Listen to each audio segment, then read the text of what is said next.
It is windy, let me tell you.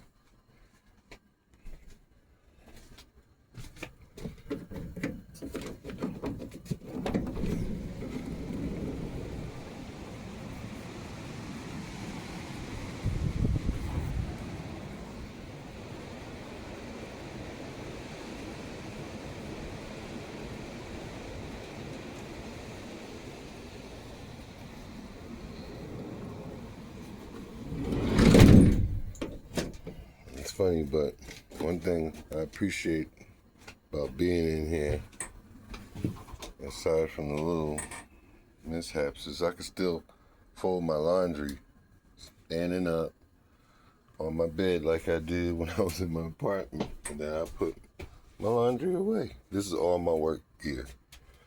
This is what I put on my arm sleeve so I don't get dirt or whatever on my arm. This is my tank tops, my socks. These are all my DKD shirts and all my work pants. And when I get it set up, none of this will be here. Won't be using my propane burner as heater, because I'm going to have a different setup.